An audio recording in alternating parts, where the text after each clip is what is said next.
My mother called me delusional in front of a courtroom full of people.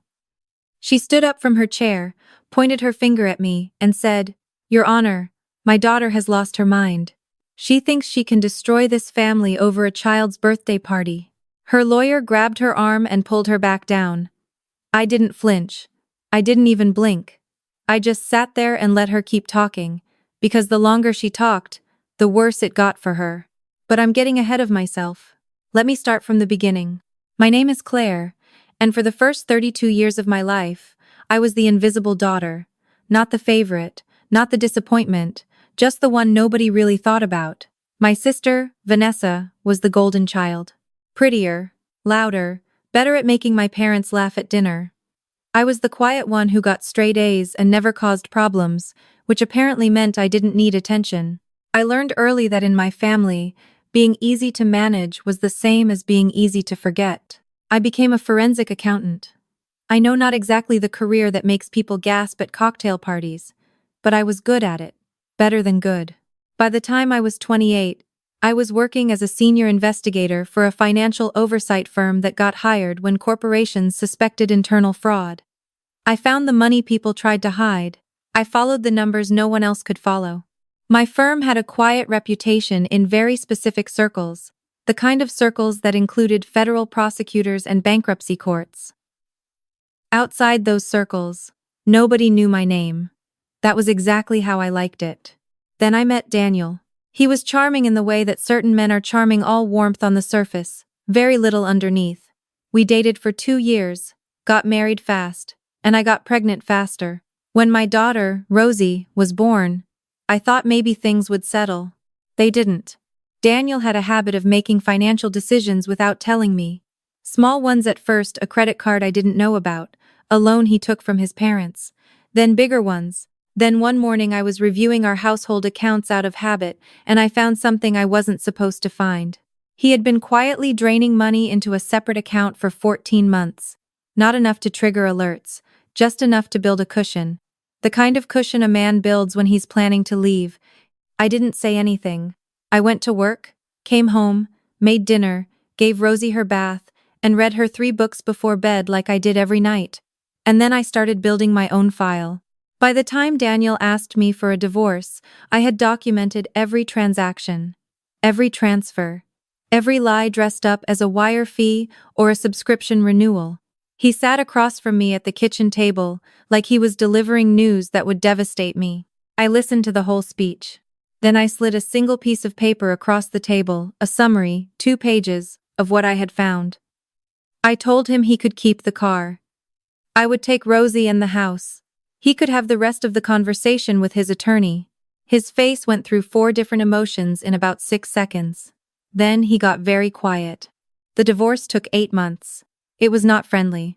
Daniel's lawyer tried every angle, claimed I was unstable, claimed I had hidden assets of my own, claimed my work schedule made me an unfit primary parent. None of it held up. The numbers didn't lie. They never do. I walked out of that marriage with my daughter, my house, and enough child support to cover her needs without touching my salary.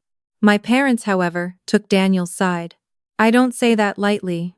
I mean that my mother called me after the divorce was finalized and told me I had been cruel to Daniel, that I had humiliated a good man, and that she hoped I would grow up and learn to be a better partner. My father said nothing, which in my family was the same as agreeing with whatever my mother said.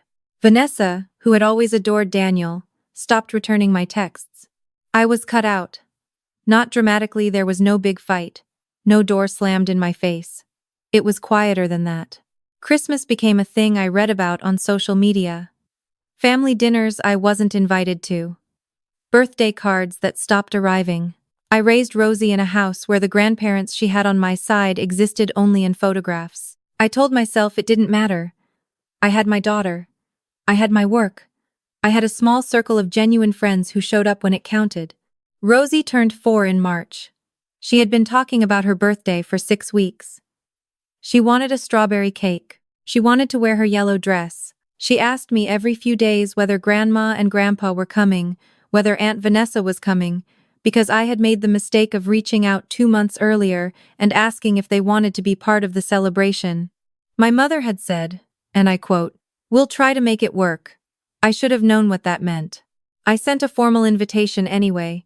I sent it to my parents, to Vanessa, and to Vanessa's husband, Ryan. I gave them the date, the time, the address. I wrote it out clearly because I wanted there to be no room for we didn't know or we forgot. Rosie woke up on her birthday at 6:30 in the morning and climbed into my bed. She whispered, "Is today my birthday?" Like she wasn't entirely sure the day had actually arrived. I told her it was. She let out a sound that I can only describe as pure joy condensed into a single breath, and she buried her face in my shoulder and squeezed me with both arms as hard as her 4-year-old body could manage. We decorated the living room together.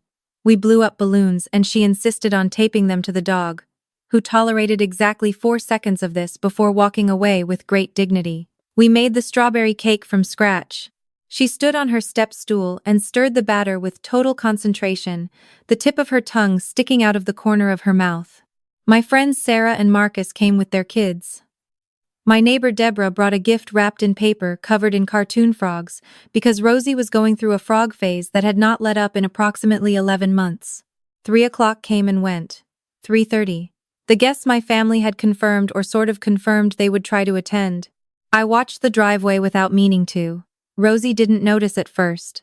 She was busy with Sarah's kids, running through the backyard, laughing so hard she kept tripping over her own feet. Then she came inside to get a juice box and looked toward the front door. She asked me, in the most careful voice, "Are Grandma and Grandpa coming?" I said, "I'm not sure, baby." She thought about that for a moment. Did they forget? I have replayed that question in my head more times than I can count. 4 years old, yellow dress, strawberry cake on her chin. Did they forget? I crouched down and looked her in the eyes and told her that some grown-ups get very busy, but that everyone in this backyard right now was here because they loved her, and that was what mattered today. She nodded in that serious way she has, like she was filing the information away. Then she went back outside. She did not ask again. At 4:15, my phone buzzed. A text from my mother. "Sorry, we're at Vanessa and Ryan's. They just got back from their trip and we wanted to see the new place. Happy birthday to Rosie." That was the entire message. No phone call. No voice memo for Rosie. No photo, no video, no promise to come another day. Vanessa and Ryan had apparently just returned from a 10-day vacation in Portugal. I had seen the posts, and my parents had chosen to go welcome them home on the same afternoon as their only grandchild's 4th birthday. I put the phone down. I went back outside. I sang happy birthday so loud that Sarah told me afterward I had genuinely startled her. That night, after Rosie was asleep still in her yellow dress because she had refused to take it off, I sat at my kitchen table, and I thought for a long time. Then I opened my laptop and I sent my mother a birthday card. Digital, from one of those free card websites. I wrote, "Sorry we missed you today. Rosie had a wonderful birthday. Please find enclosed a small token of how much your presence means to us," and I attached a payment, $1, sent through the digital payment link the card site offered to her email address. $1. That was my message. I did not explain it. I did not follow up. I sent it and I closed the laptop and I went to bed. My mother called the next morning before 8. I let it go to voicemail. The voicemail was 4 minutes long and included the phrases passive-aggressive, childish, embarrassing yourself, and, memorably, Daniel was right about you.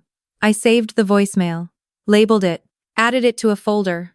My father called that afternoon. He told me I owed my mother an apology and that I needed to stop this behavior before I damaged the family further. I asked him what behavior he was referring to, specifically. He said I knew what I had done. I told him I had sent a birthday card and a small gift and that I was confused about what was upsetting. He hung up. Vanessa sent a text 3 days later. "Mom is devastated. What is wrong with you? Call her." I didn't respond. What none of them understood, what they had never understood, was that I had spent years watching, waiting, and saying nothing. It is a professional habit as much as a personal one. I watch. I let the numbers accumulate. I build the picture slowly, carefully, until there is no possible alternative interpretation. And then I act. What happened next was not entirely my doing. I want to be clear about that.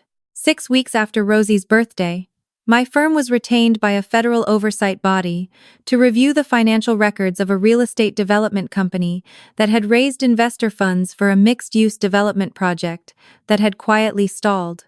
The complaint had been filed by several investors who noticed the projected construction timeline had slipped by 18 months with no explanation. I was the lead investigator. I pulled the entity documents, the capital accounts, the contractor invoices. I ran the transfers. I cross-referenced everything. The development company was called Brightfield Partners LLC. Its two named principals were a man named Jeffrey Harmon and his co-investor, Ryan, my sister Vanessa's husband. I am a professional. I flagged the conflict of interest to my supervisor within the hour and requested reassignment. My supervisor reviewed the situation and determined that because I had already reviewed the preliminary documents without knowing the connection, the cleanest approach was for me to complete the initial findings report and then hand it to a colleague for the formal investigation. This was standard procedure. I documented every step. The findings report took me 3 weeks. It was 74 pages.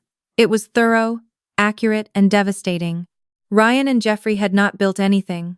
They had collected just under $2 million from 8 investors, paid themselves substantial management fees from the capital raise, run a small amount of actual construction activity to create the appearance of progress, and spent the rest on things that had nothing to do with the development, including, notably, a 10-day trip to Portugal for Ryan and Vanessa, billed to the company as a site research and international investment relations trip. My colleague took over the formal investigation. I had no further official role, but the findings report had my name on it as the originating investigator. I did not call my sister. I did not call my parents. I did not send another dollar. I just waited. The formal investigation moved quickly. There were subpoenas. There were account freezes. Ryan retained a criminal defense attorney.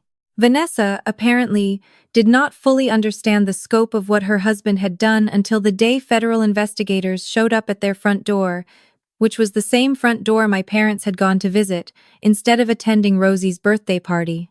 My mother called me 14 times over the following 2 weeks. I answered once, on a Tuesday evening, when Rosie was asleep. My mother said she needed to talk to me about Ryan and about the investigation and about whether there was something I could do. Her voice was controlled at first, but by the second minute it had shifted into something between panic and accusation. She said that I had known, that I must have known when I sent that dollar that I was going to do this, that I had orchestrated the whole situation to punish the family. I told her, carefully and precisely, that I had flagged the conflict of interest the moment I recognized it, that I had been reassigned from the investigation per protocol, that my findings report was factual, and that every finding in it was supported by documentary evidence, and that I had no control over what federal oversight bodies chose to investigate. She said I was being cold. I said I was being accurate. There is a difference. Then she said, "You're doing this because of a birthday party." I let that sit for a moment. Then I said, "Mom, I'm doing my job. The birthday party is a separate conversation." She asked me to at least talk to someone, to see if there was any way to minimize the consequences for Vanessa. I told her that was not how federal financial investigations worked, and that she should direct any concerns to Ryan's defense attorney. She hung up. My father did not call me. He drove to my house on a Saturday morning and rang the doorbell. I answered the door with Rosie on my hip because she had woken up early and was in a clinging mood. My father looked at her, really looked at her, maybe for the first time in a long time, and something moved across his face that I couldn't entirely name. He asked if he could come in. I stepped back and let him. He sat at my kitchen table, the same table where I had once slid 2 pages of financial documentation across to my soon-to-be ex-husband, and he was quiet for a while. I put Rosie down with her crayons at the other end of the table and made coffee. My father watched Rosie draw. She was making a picture of a frog, because she is always making a picture of a frog, and she explained each element to him with complete seriousness. He said, "She has your mouth." I didn't say anything. He said, "I'm sorry we missed her birthday." I set a coffee cup in front of him. I sat down across from him. And I said, "I know." He asked if I could ever forgive the family for the way things had gone. I thought about Rosie's voice, quiet and careful. Did they forget? I thought about the 4-minute voicemail. I thought about the text that said Daniel was right about you. I thought about years of Christmas mornings I spent just the two of us, Rosie and me, making our own traditions because the ones I had grown up with were no longer available. I told my father that I loved him, and that I wanted Rosie to know her grandfather. I told him that forgiveness was a process, not a switch, and that trust was built slowly and couldn't be demanded.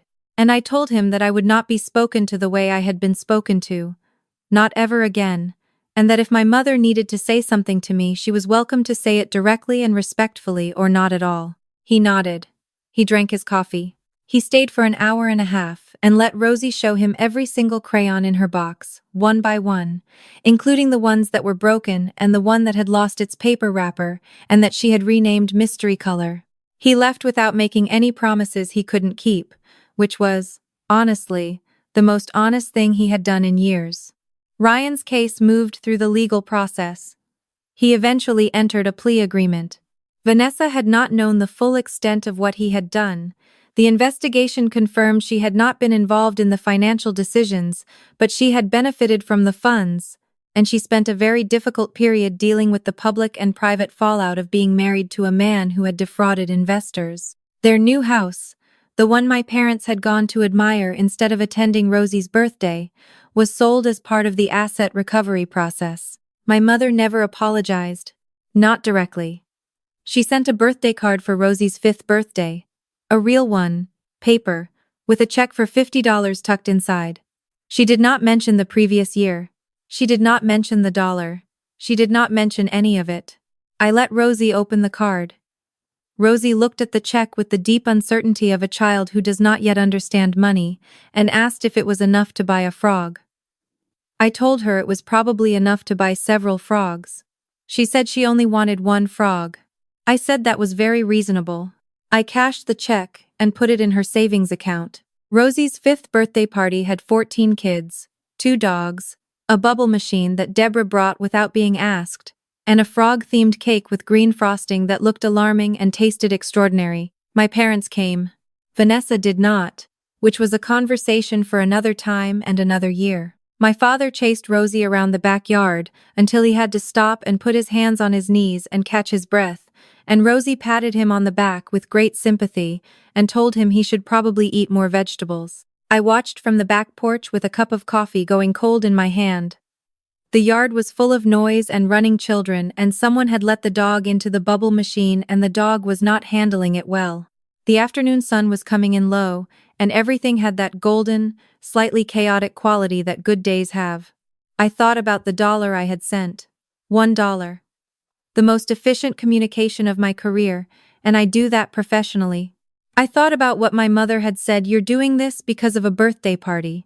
And I thought about how she had it almost right. Not because of the birthday party. Because of the question Rosie asked at the birthday party.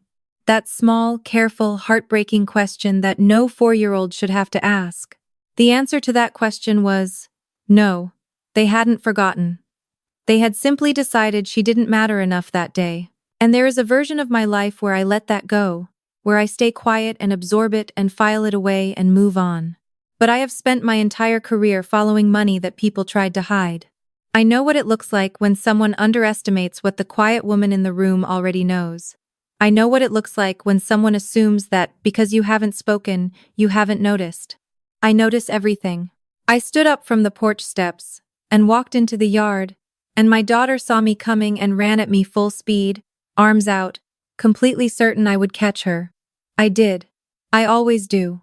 I held her up in the afternoon light and she smelled like sunscreen and green frosting, and she grabbed my face in both hands the way she does when she wants to make sure I'm really listening, and she said, "Mommy, this is the best day." I told her I thought so too. And it was.